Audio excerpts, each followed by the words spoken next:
There's promise, there is hope that America can change from this drug prohibition standpoint and be more open and actually, change the tides towards drug legalization, all drugs. And why are so many people, especially people of color, having to raise somebody because their loved one passed away from drugs or they're behind bars for drugs? And the answer became very clear. The answer is because of drug prohibition.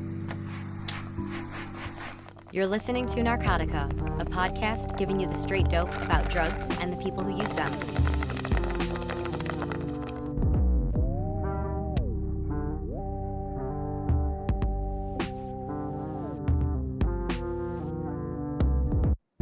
This is Christopher Moraff, and you're listening to Narcotica. For decades, the African American community has had a complex relationship with drug policy reform.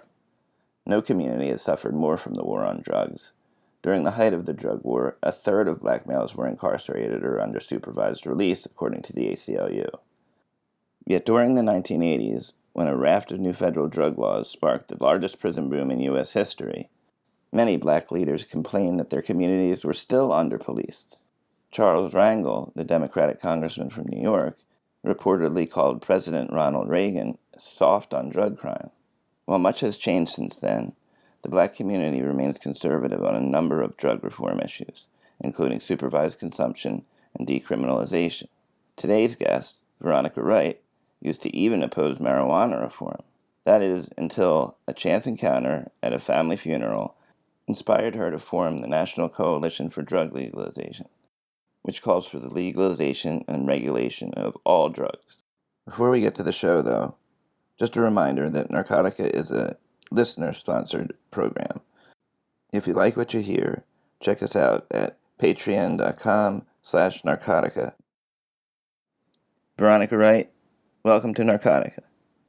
Yeah, thanks for having me today, Chris. My name is Veronica Wright, and I'm founder of the National Coalition for Drug Legalization. Okay, that's great. That's a topic that's certainly more in the dialogue as overdose prevention sites become a reality. Safe supply has certainly become the next great hurdle to ending the overdose crisis, and from there, I think full legalization. Mm-hmm. Why don't you tell me a little bit about your pathway into this world? Were you always in the harm reduction field, or did you find an entree into it in some other way? No, so I used to be someone who didn't believe in even marijuana legalization. And then my cousin passed away in around 2017.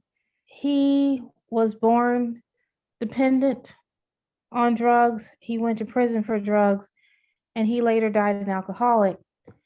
And at his funeral, I met his son for the first time. And I didn't want his son to be like his dad. So I made Desmond make a promise. I said, if you graduate from high school, you can come live with me, provided that you work and go to school. So Desmond kept his end of the bargain. He came to live with me after high school. He was 19. And it was a learning experience for me because I don't have children, but I turned into mama bear because, it was on him like, did you do your homework? Did you turn your assignment? Did you go to class? Did you go to work? Take a bath, And it just made me think about, well, why am I going through this? Why wasn't Dwayne here to see his son graduate from high school? And why are so many people, especially people of color, having to raise somebody or take care of someone because their loved one passed away from drugs or they're behind bars for drugs? And the answer became very clear. The answer is because of drug prohibition, where we have no love and compassion for drug users. And in Dwayne's case, and that's my cousin who passed away, mm-hmm. He should have never went to prison for drugs. What he needed was mental health and lots of drug rehab and social supports. And when he got out of prison, he had a felony on his record, and he, that the situation was that you can't get any federal assistance, whether it be, housing, money, whatever. So Yeah. he was totally dependent on us until day he died. It's worth noting that sort of my entrance into the reporting world was reporting for the Philadelphia Tribune, which is our African American newspaper here in Mhm. Philadelphia. And so I started just reporting on general like issues in marginalized communities and minority communities. And Mm. that led me directly to the war on drugs, because so many of the problems that plague communities of color and communities that are of low income and brown and black people especially, you can tie directly to the drug war. Be it having trouble getting a job because of a felony record, the increase in women in prison because Yeah. of doing something for their boyfriends. And I think that's really important to make that connection. It's also worth making the connection that the African American community has traditionally been very conservative on this issue to some extent. Yes. So what's your reception been like among the community, among your community? Like you said, cold and conservative. I know I had reached out to because I used to be very active in NAACP. So one of the he was actually the state conference president, and he tried to connect me with a branch president here in the local area. And I said, hey, I have a nonprofit. I want to talk to you about drug legalization. It's really something that Black people should be on board with. And she never returned my calls.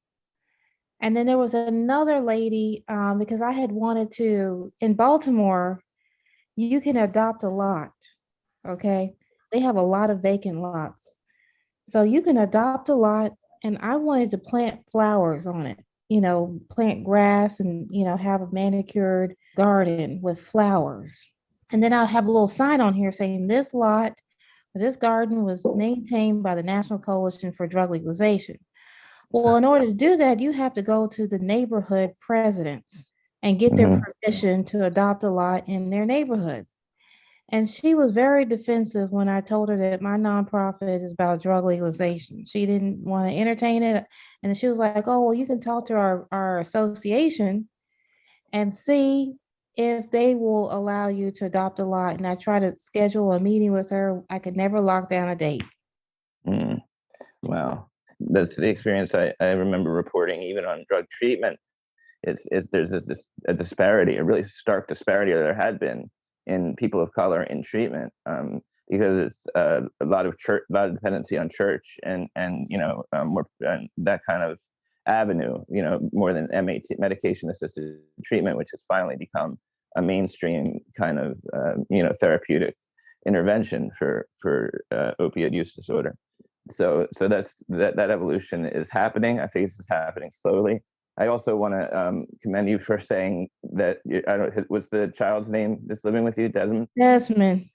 Was born drug dependent, because I noticed in your email to me you used the word addicted, and those two are very different things. And it's important to note Oh, that a baby can't be addicted. can I be addicted? Yeah, Yeah, actually, so it was Dwayne who was born drug dependent. His son, Desmond, lives with me, and he wasn't drug dependent. So actually, I don't know if you're familiar with Urban Survivors Union. oh, yeah, yes. In fact, we've been Oh, trying to get them on for a couple of weeks now oh, I to should do a connect you with talk. Mikey G. So Mikey G Um, and I are really yeah, close, and he corrected me. He was like, make sure you use the word drug dependent. yeah. It's amazing. It's amazing how many people misuse that with the best of intentions, but it's just what we're used to hearing. So, how long has the organization been in? When did you found the organization? And do I understand that you have a symbiotic relationship with Students for Sensible Drug Policy? Or Yeah, I started an organization in 2019, Mhm. and really, this organization is in its infancy, but we've been able to develop relationships with people. So uh, I have, we do like these public forums. I have one at Johns Hopkins, and I partner with organizations like Students for Sensible Drug Policy because they're able to get the room for me, and they're just so supportive. And so we did one at George Washington last year. The end of this month on April 27th, it's going to be at John Hopkins. That's sold out. Dr. Carl Hart's going to be on that panel. Other organizations that have partnered with me is the Reason Foundation, LEAP, Law Enforcement Action and Prohibition. And so the coalition is building. It's not just me. And we come together on projects. So last year, I reached out to a couple of people in this space, in this drug policy space, because I wanted to do a drug legalization pilot study, a drug legalization handbook, excuse me. And so in this handbook, it gives you like some general guidelines as to, what it means to legalize drugs, like how we can legalize drugs. And so I found people like Dr. Jeffrey Myron from Harvard University, Dr. Jeffrey Singer from Cato, Mikey G from Urban Survivors Union, Neil Franklin. He was the former CEO for LEAP. And each person took on a chapter. And then when we completed the handbook, the Reason Foundation said they will take it on and publish it. So they're in the process of editing it so that it can look more professional and just ready for prime time. So I'm really proud of that handbook, and I can't wait for that thing to get published. So I mean, if you can show the data that this crime is associated with drug trafficking, then it's going to start getting people to think, okay, how are we going to eliminate drug trafficking? Just like we eliminated, all the crime that's associated with alcohol prohibition. When we legalized alcohol, the mafia had to turn to something else. They turned to drugs. Most of the violence that you see in the community, I'm almost willing to bet you that is associated with drug trafficking. And that would be eliminated or significantly reduced if drugs were legal. Right. Drug users themselves commit generally petty crimes. Well, it's not drug users. Yeah. It's the drug sellers. That's what I'm Yeah, getting. right. I'm saying that like it's the prohibition that leads to the shootouts, but and there's also a lot of crossover between drug users and drug sellers that gets sort of lost in the rhetoric of drug policy. That there's this class of drug sellers that are mostly Black and brown men that are preying on this unsuspecting public, so to speak, that then getting them hooked, and that's just a propaganda narrative, really, that was born out of racist drug policies. Yes. And like I said, like this all kind of revolves around so many of the issues facing lower income and minority communities, and that have to do with reentry, that have to do with schooling. There's data that shows that juvenile delinquents that quote unquote juvenile delinquents that engage in economic crimes, like which would include drug selling, are more likely to stay in the criminal underworld and be arrested by 18 than delinquents that do graffiti or break windows or things like that. So it's like once you get, it's like the minor leagues for even more serious crimes. And I think we underreport a lot of the people that are in prison that are tangentially connected to the drug trade somehow, but their crime might not be drug related, that they're in for. Yeah, you're absolutely right about that. Although I did see a report from the Federal Bureau of Prisons, and they came right on out and said, this is what we're throwing people in jail for. And these are the people that are going to prison for these crimes, and the majority of it was drugs. The data is there, but people to ignore it. And I think for a while there was they didn't count crimes that were drug related. That if you shot somebody, say it might have been over drugs, but that would get counted as like an aggravated assault or right. So if we were going to collect this data, the police department, they don't report it like that. So that's going to be a challenge, getting the data. So really, this is and I noticed your email is keep drugs legal, and I meant to ask you, is that just a sort of a wish for the future, or is it Is there something to be read into your choice of words there? Well, that's something for the future. I mean, drugs used to be legal at one time in America. Hmm. Um, so I wanted something that was easy to remember, but also I wanted something that was going to evoke the message that I'm trying to send through this nonprofit, and that is we need to advance the conversation about the legalization of all drugs. And I say advance the conversation, but really I want to legalize all drugs. So keep all drugs legal. Now, We're not in there your yet, but right, of course. I mean, although we are there in the sense that there are Schedule II drugs that could be substituted for, there are drugs that if doctors could prescribe them to people that have habits or that are dependent, strictly for dependency, we'd go a long way in doing so, like the Laudit and some of things like that. But in your vision of what a legal drug regime looks like, how do you imagine it happening? And I'm sure that you get this all the time, but you must have thought out what a regulated market looks like.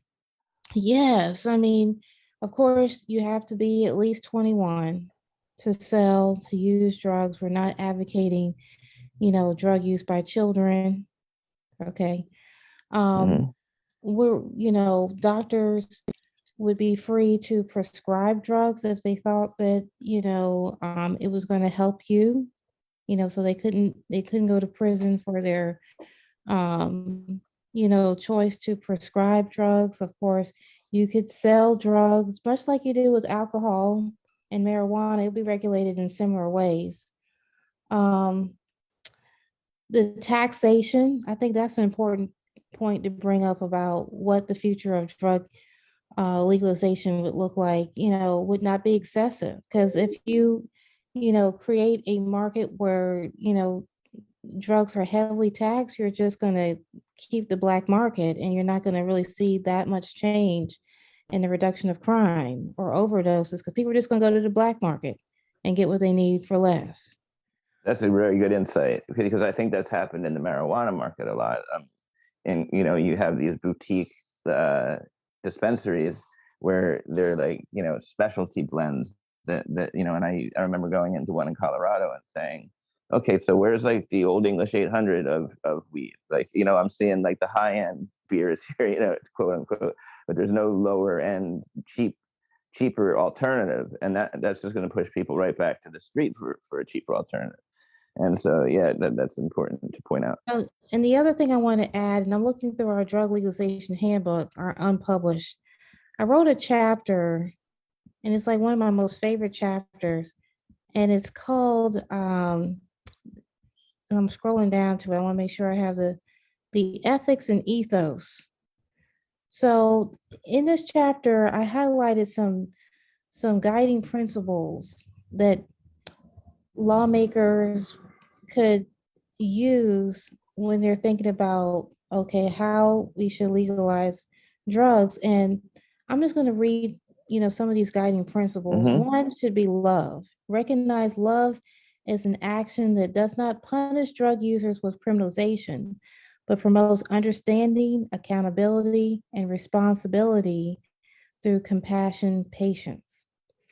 The other one is happiness. Acknowledge that each person's choice to do drugs should honor life, liberty, and the pursuit of happiness. For those who are in recovery, we should accept that perhaps abstinence is not the goal, but happiness. Mm, I love that. Uh, yeah, I've got, I don't want to bore you with all of them. Um, strong families, stronger communities. Uphold the family. The current war on drugs has destabilized so many families, leaving many parents to raise their children behind bars. We should work to create drug legalization laws that will decriminalize substance abuse and poverty and strengthen families and the communities in which they live by providing economic resources, education, and social support. Yeah, those are great. I mean, I think that what the drug war has done to communities, particularly communities of color, is nothing short of disastrous. I mean, the collateral consequences of children playing. I spent a lot of time in Kensington, which is here in Philly. It's our drug, it's our largest open air drug market, and I saw maybe 6 and a 5-year-old playing. They had the gate up at their alley, and they were playing like jail and CO. And I thought, like, that, Um, like, these kids are playing this like at this age, and that's their game. You know what I mean? And it just because it broke that's my all they heart. see. And prohibition has Yeah. helped to create that because we lock so many people in their community for drugs. And I guess the one thing that I want to, emphasize with you and to all of your listeners is, the National Coalition for Drug Legalization, we everybody that's come together, we understand that with freedom there is responsibility. So we're advocating for responsible drug use. We want people to be free to use drugs, but there's also that responsibility piece that people need to take into consideration. That's a great segue into the alcohol question. Now, I always point out to people, we don't have a context. We need a full re-education campaign, right? Because we don't have a context for what responsible drug use looks like. We know what Hmm. responsible drinking looks like, right? Because we know the guy at the party that's wearing the lampshade on the head, and the person that's there having a couple of drinks and talking to their friends. We can distinguish a bit, like a quote unquote sloppy drunk from like a social drinker or something. But when we think about crack, we just think about one thing. One vision comes to our head. We don't have a context for understanding what non-problematic drug use looks like. And I think Hmm. that would be a big part of promoting an education campaign. Yeah, and part of my journey, educational journey, is I've come to recognize there's a difference between drug abuse and recreational drug use. So drug abuse is when you can't take care of yourself and your responsibilities in life. You're not going to work, you're not paying your bills, you're just not taking care of your responsibilities. That is drug abuse. So you may not, Right. recognize that person at the party who's not paying their bills.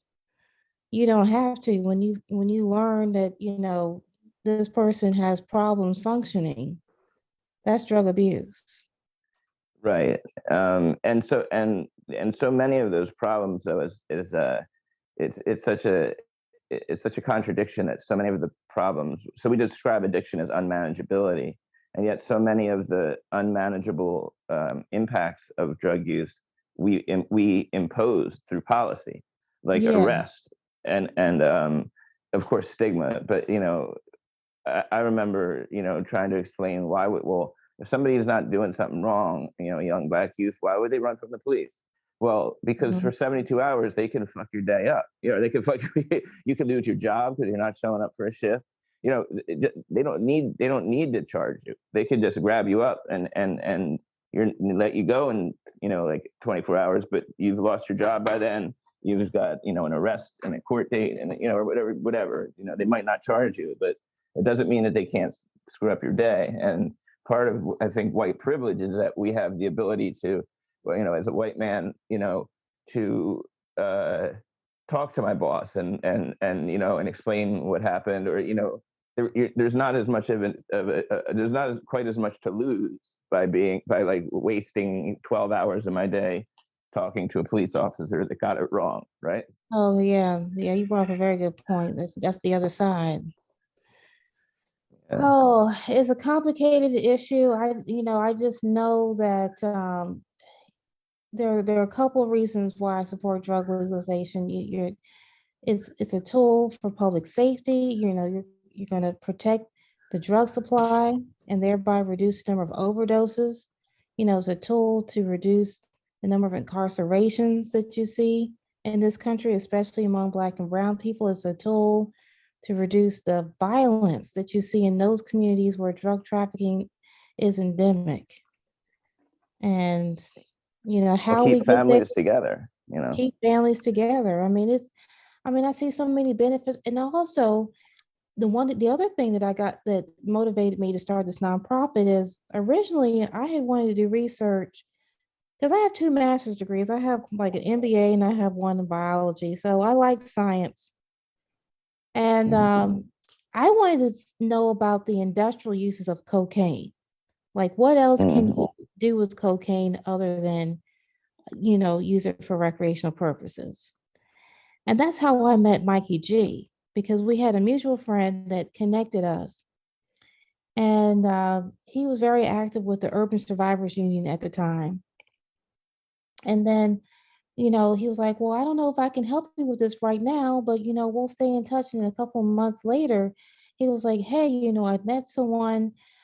He is a public policy analyst at the Universidad de los Andes in Colombia. And we want to look at the coca leaf as a therapeutic agent for COVID-19 patients, because the coca leaf, you know, this is a plant where cocaine is derived, but it's been around for thousands of years. Native indigenous peoples have used the coca leaf for things to help with like oxygen deprivation, to stave off Mhm. hunger. They make it into teas, they've made it into paper, help with toothaches. I mean, this leaf Yeah. can do many things. And so I was excited about the promise of helping, COVID-19 patients, with the coca leaf, but we never did get that off the ground. So And that with is a Schedule II drug too. That's a Schedule II drug. So marijuana is actually like more uh, is a Schedule I drug is shown to have no medical benefits. According to I guess the DEA and the FDA until that changes. Whereas cocaine right. is still used in doctors' offices during nose jobs and things like that as a local anesthetic. Even methamphetamine is a Class II drug. It's used for in not great numbers, but for people with ADHD. And So yeah, we just need to get rid of the schedule, and I'm just like, yeah, once we legalize drugs, it'll open the door for research. So exactly. Yeah, yeah, I mean, there's so many good things that can come out of legalization. I just see the positive. A whole new industry can develop. I mean, you look at the structure of cocaine, they have you see a lot of oxygens, a lot of, I guess you could say, organic properties. I'm looking at the actual organic groups, the substrates that makes it a very good solvent. mm. But what kind of solvent could it be good for? We don't know, because, prohibition kind of closes the door on answering those kind of questions. So you're now publishing this Handbook. guideline outlining your ethics and outlining the roadmap to how this can be done and why it should be done. Looking through the handbook right now. And so we just have chapters on like a therapy for drug dependence. That's the one that Jeffrey Singer wrote. Retail drugs, how would you, regulate that? Licensing and distribution, the role of law enforcement or policing. So, yeah, I'd love to have a copy of that to look at, and of course it's yet to be published. But if you can share that with me, I'd love to see that, because I get the question a lot. So what's the alternative? And my answer is usually, well, I'm a journalist, not a policymaker. Thank God I don't have to come up with one, but you're doing it, and I've always emphasized that re-education campaign, just because for 50 years we've been driven into our children have been raised to believe, tell on your parents if they smoke weed, you know what I mean? And I would like to see, some other of the more practical ways that we move forward with that, because, and I also think it's important to emphasize the the cultural distinctions between the African American culture, how the African American culture has traditionally viewed this issue, and how you transition to a more harm reduction focused approach in that community that is so strongly tied to the church, and often will go to their pastor with the problem before they'll go to a professional, and sort of do away with that. You're trading one drug for another thing with medication assisted treatment, which I hear a lot. So, And yeah, yeah. so That Michael Gallup from Urban Survivors Union, he wrote a chapter on education and research. And in it, I think he addressed, some of your concerns about what message you should send to the public. And he said education of children should provide messages that balance what is known about the harms and benefits and include messages and strategies that promote harm reduction, moderation, and human rights. And then he said education for the general public should include messages that support diversity and inclusion of various cultures of drug use and promote human rights, dignity, respect, and include role models that display balanced lifestyles that include a range of substance use and cultures and include abstinence or could include abstinence. But Hmm.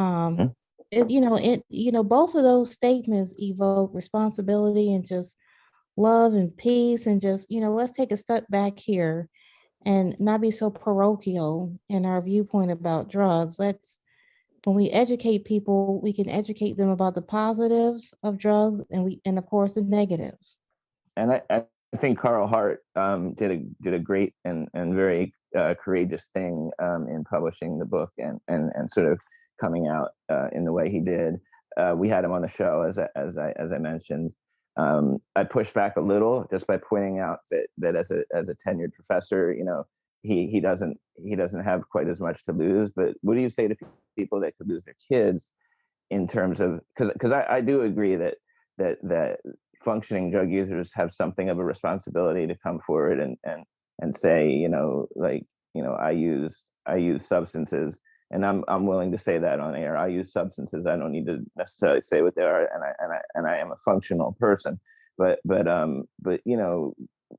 as long as we have a DHS regime, so that for which drug use is in and of itself, I believe, a reason to remove children from the household. There's these barriers within the structural system that will need to be taken down as well, along with just the education of the public. Right?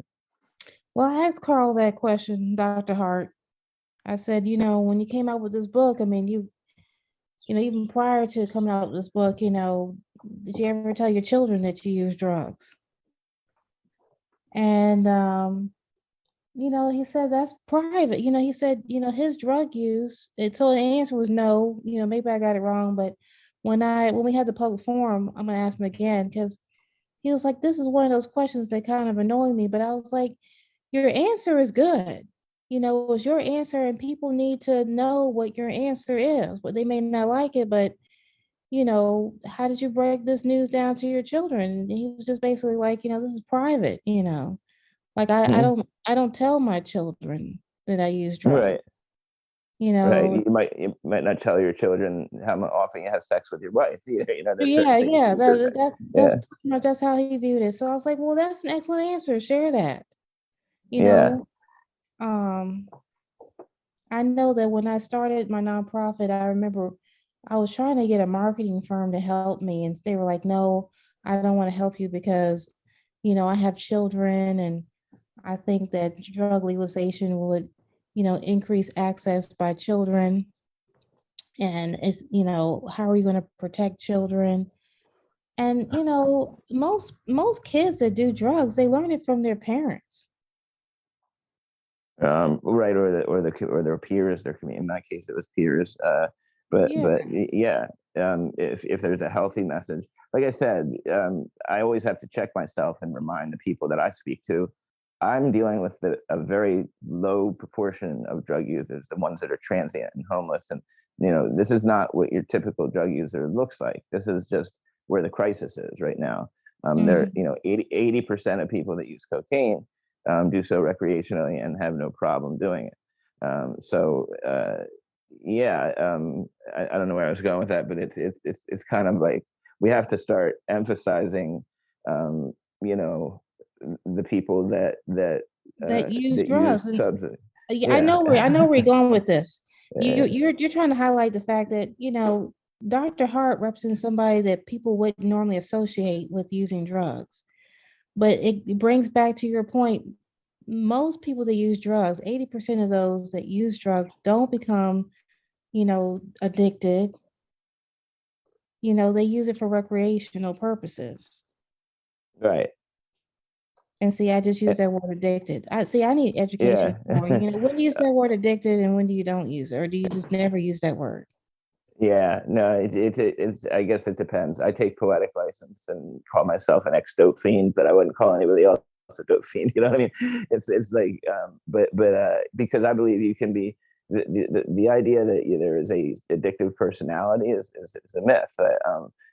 Somebody that may have a problem with one substance does not mean they're going to have a problem with every substance, and we've been indoctrinated into that puritanical abstinence only AA system, which was created by middle class white white male alcoholics in the 30s, and it's completely anachronistic right now.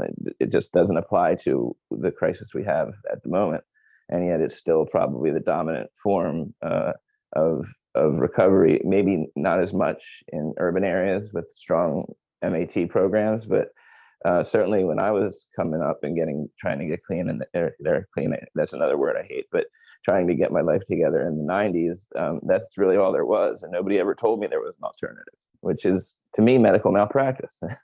I would go, if you go if you go 5 times to a facility and you fail every time, keep coming back. It works if you work. It just isn't, if your cancer doctor said that to you, you would fire him on the spot. So, So what's the people, alternative? Right. So what's the alternative? right. So, at that time it was methadone, and Oh, for okay. opioid use All right. disorder. Nowadays it's with Suboxone, and Right. we need, if that's for people that want to stop, and just kind of taking that mythology of trading one addiction for another, because you're not. I was able to buy a home and get a job and get married and completely restructure my life as a recovering person on medication assisted treatment.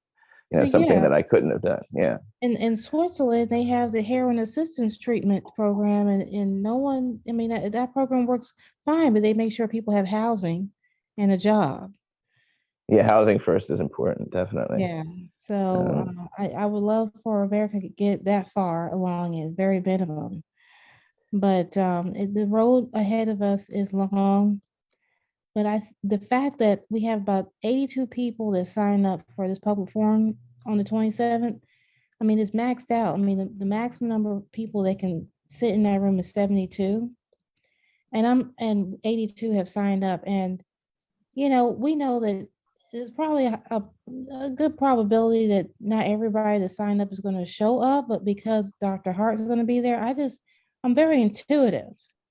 And I mhm. just feel like it's going to be a lot of people there. So the fact that so many people sign up means there's promise, there is hope that America can change from this drug prohibition standpoint and be more open and actually, change the tides towards drug legalization, all drugs.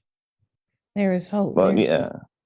If yeah. you told me when I was 18 years old that marijuana would be legal someday, I would have said you're crazy. You know what I mean? It Mhm. is progressing, in the right direction. It's And it's progressing, yeah, and money is a big factor.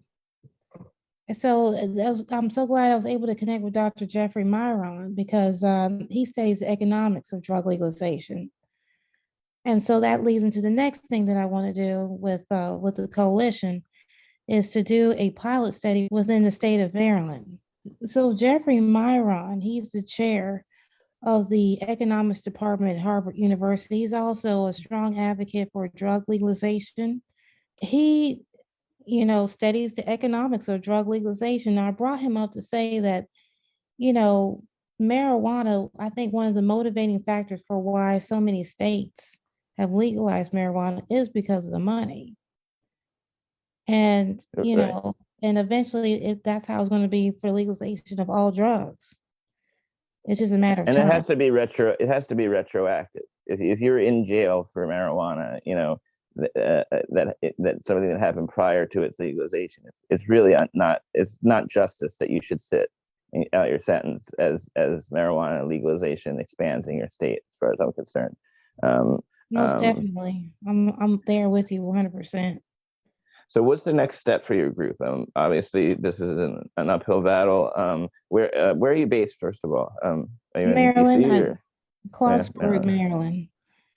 Maryland. And Um, what's the next step? Do you have any local politicians on board? Any state politicians? Has anybody yeah, come out to sort of promote this position that you know?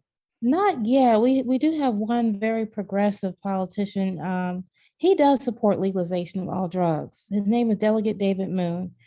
But when Pete France and I came to him and said, we want to do this pilot study, he was like, I need to see a coalition of organizations and people that want to do this. And I was like, oh, most absolutely, you're going to get that. I mean, we already have that to a certain degree, all the collaborators with the handbook. But I think he's looking to see more local organizations since he's a state Mhm. legislator. So I'm working on that, just trying to get local organizations to come on board and say, we want this. And tell me about the pilot again. What would the pilot be? I mean, the pilot would just be, I mean, I don't know all of the parameters because we haven't worked it out yet, but basically it would make all drugs legal, maybe for a certain period of time, like 3, 4 years, just to dip our toe in the water Hmm. and see, what works and what doesn't work with legalization. And, basically just proof of concept. Hey, the world is not going to fall apart because drugs are legal. And by the way, look at all this wonderful tax revenue that's coming in. Put it to good use. Something like Amsterdam on the Wire, like a section of the So city. I don't know. I don't know if you saw I'm that or very not. familiar. So Pete France, you know that he's very critical part of the wire because that police officer that allowed for Amsterdam, that was Hmm. him. Oh, that's him, huh? Okay, I didn't That know was that. him. His name was Pete France. So Well, what a great public face for that. he was on board with it. Yeah, So I think, I would have loved to bring him into the podcast. Maybe that's the person you should interview next so that you can understand, I you would know. love to talk to him. Yeah, yeah. He's wonderful. So yeah, I think that would be a great place to start. A small pilot in an area of the city or whatever the state, and I guess you see production being made, the production being from the government, or we rely on, would we go have meetings like with cartel leaders and sort of like Oh, I create mean, it? that's the thing, you do not want to be dependent on the cartels or illegal, organized crime units responsible for your drug supply. I found an inspiring story from Dr. Jeffrey Singer because he posted this on Twitter. There's a doctor in Canada. Her name is Dr. Christine Sutherland, and she was able to sell little small packets of fentanyl to her patients.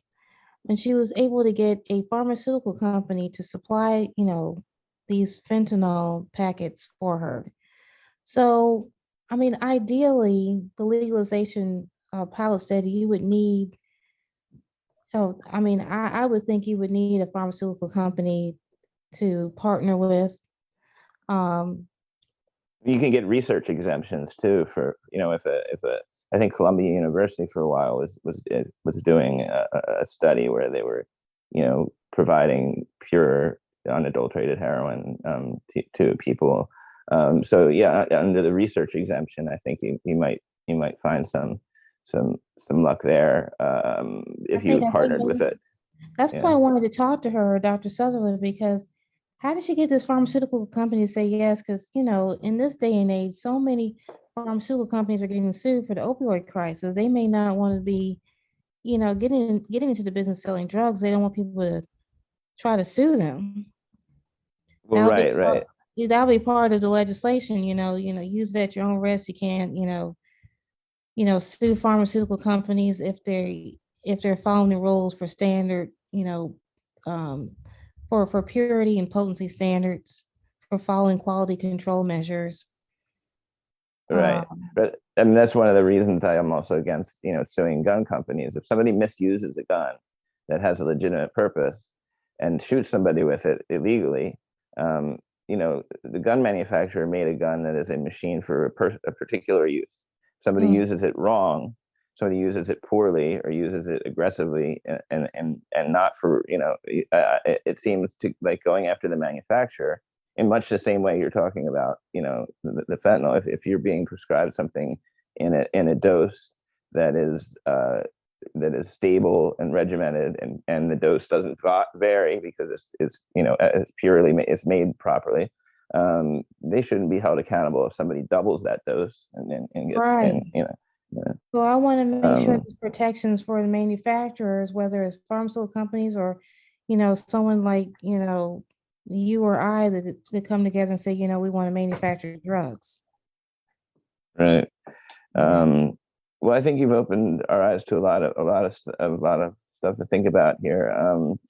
It reminds me of there were at times, I've heard through the grapevine, like buyers clubs where people from a certain city or town, like drug user unions, and you might want to ask some of the urban survivors folks about this, would get together and sort of pool their money and go directly to the source and get hey, look, we want we want heroin only, and with the right leverage they could do that. That's the closest I've ever seen to like a group effort to stabilize their supply and make it consistent. But I think that we could go a long way to lowering overdoses if people knew what they were getting. Well, you need drug testing. That's another part of the handbook. You need opportunities for people to get their drugs tested. And I believe the Urban Survivors Union, they have what do you call it? Why is the name of this machine? I was a chemistry major. I cannot think of mass the name. spec. Yes, thank you. They have the mass spectrometer machine that drug users can use to test what's in it. And I mean, we should have that anyways. We're lucky enough. I'm part of a program in Philadelphia. We're lucky enough to have a lab that works with us that we test in near real time. I'd say a week. We can get a sample back, and we've done about 400 drug samples so far, and it's been very useful in both dispelling myths about what's in the drug supply from both users and law enforcement, and also catching trends ahead of time, like the xylazine trend, which is a tranquilizer that's being used as a cut in dope now. That's really kind of problematic. But why don't you tell me where people tell our listeners where people can find you on the web, and when you expect your handbook to be published and available for the public. Yes, the handbook. I am going to have a meeting with the Reason Foundation because they said they couldn't get it done by 4/20. So it's just like, I don't know when this handbook is going to be completed, but you can find me on www.nationalcoalitionfordruglegalization.org. You can also find me on Twitter, Veronica Wright 8, the number 8. And you can email me, keepdrugslegal@gmail.com. All right. And that's Veronica Wright, who's trying to make America safer for people who use drugs and push the envelope forward on drug legalization. So thank you so much for being on the show. And we look forward to returning to this in a couple of years when you have this off the ground. And it's been a great success. All right. Thank you so much for having me. So I can yeah, absolutely. Absolutely. Okay. All right. Thank you so much. Okay, Veronica. Good luck. Bye-bye now. All right. Talk to you later.